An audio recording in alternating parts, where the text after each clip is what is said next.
Guys, Matt here back on our video, and today we are doing the second WWE Raw week in review. I know about SmackDown. I did not forget. I didn't have enough time to do it, so I'm not even going to make that video. But I'm just going to tell you the ratings. I'm going to give it an 8 out of 10 for SmackDown from last week, because it was pretty decent. And there's just like a little weak spots. That's why I got an 8 out of 10. But here you can see WWE Monday Night Raw. Let's get into the week in review. Alright, so here we go. We have Samoa Joe. Yeah, Samoa Joe. He is hosting. Hold on, wait. He is hosting the contract signing for the WWE title and the Raw Women's title. I know that's my SmackDown Women's title, but I'm just using it as the Raw. Because I don't want it, like, I only do SmackDown. But yeah. But anyways, back to the freaking view. Yeah, so it was a double contract for the Raw Women's Championship and the WWE title. But as soon as the show opens up, Asuka was already out there. Bayley and Sasha Banks beating up Asuka. Bayley and Sasha Banks from SmackDown, the WWE Women's Tag Team Champions. Bayley, SmackDown Women's Champion. What else I should say? Oh yeah, duh. Hold on. So after Asuka got back up, Samoa Joe was yelling for him to break it up. So Asuka got back down. Drew McIntyre came out, and Dolph Ziggler. They're out. So yeah, they're all sitting down talking about who's gonna win. They Extreme Rules.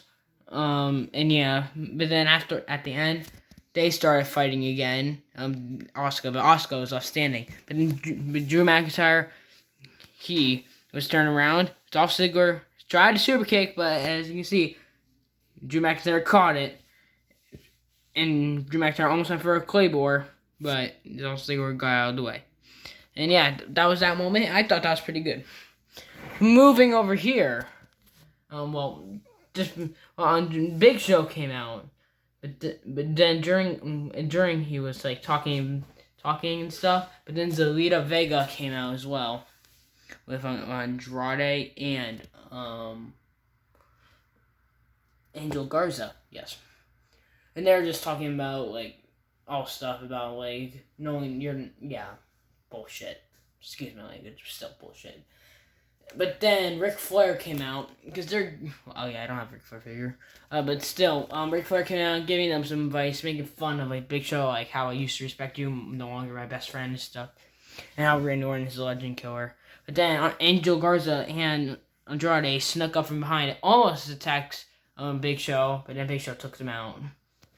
And then that led to one of them, the match before the main event, Big Show versus Angel Garza and Andrade. A decent match. Pretty much Big Show kind of took the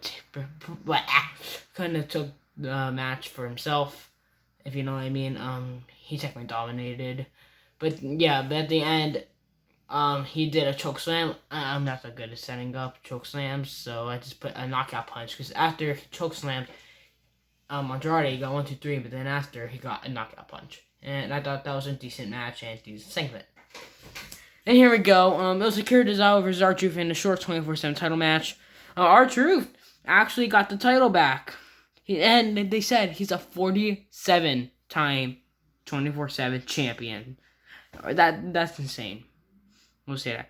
R-Truth has a big smile on his face. He won the 24/7 title back.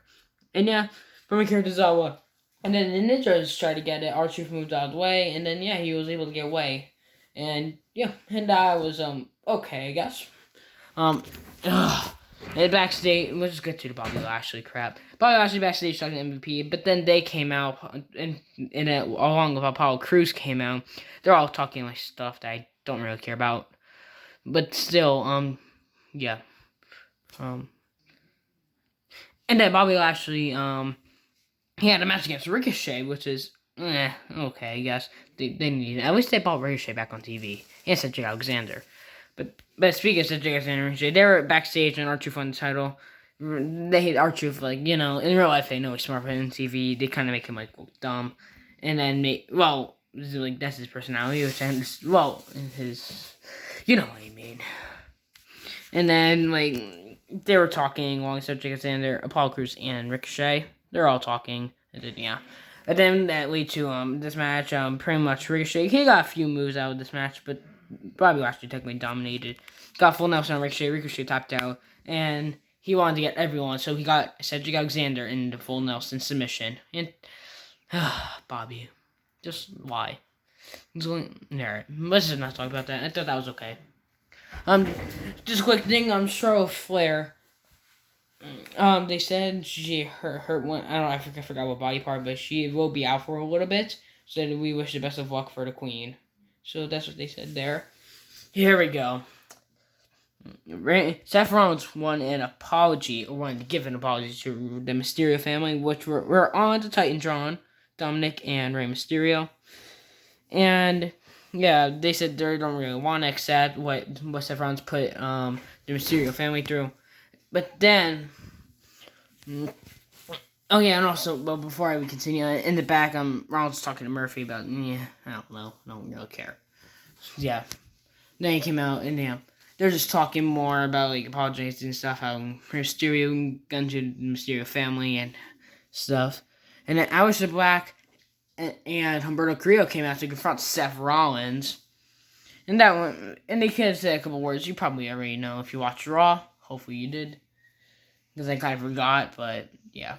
It was like they're like kind of defending. Humberto Carrillo was technically defending was his Rey Mysterio. Yeah. And then what that led to our tag team match was Seth Rollins and Murphy versus Humberto Carrillo and Aleister Black, which was actually a decent match.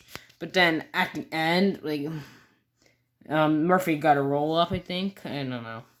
But Seth Rollins and Murphy won.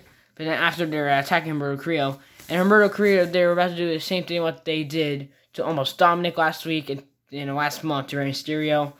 But Seth Rollins changed it and did a curb stomp. Well, Aleister Black was fighting off in Seth Rollins, but then after Humberto, he was like laid out, but then Seth Rollins curb stomped him.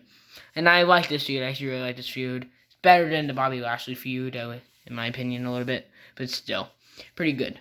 Here, what they showed on SmackDown, the Undertaker Tribute. I got all my 3 Undertaker figures.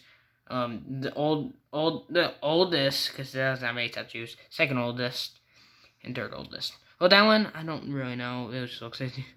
I know it is the Undertaker, I just don't know. But I found the figure. But then one I used is this Undertaker, because that's the updated tattoos. And I like that skin. And then there's just showing a lot of tribute and stuff. Undertaker is officially retired from pro wrestling. So, yeah. And what I liked, they showed a little bit of Kane as well. So I just decided to put Kane there as well. So, thank you, Taker, for your incredible career and performing for everyone. And I thought that was awesome, in my opinion. And that's all we covered for the ring stuff. And then a few matches that I don't have figures for. It was Ruby Riott versus Peyton Royce. And that was an okay match. Peyton Royce got the win. And then also in the back, the Iconics are making fun of Ruby Riott on how she turned her back on Liv Morgan and stuff, and yeah. And don't Liv Morgan or Natalya in this episode of Raw, surprisingly.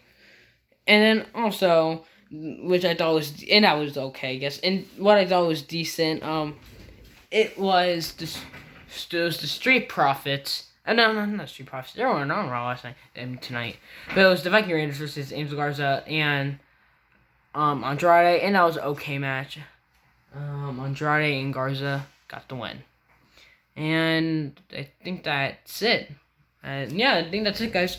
And if there's anything I forgot, please leave it in the comments. And yeah, I hope you guys enjoyed the weekend review for this week. And hopefully, if I will be able to do the SmackDown weekend review.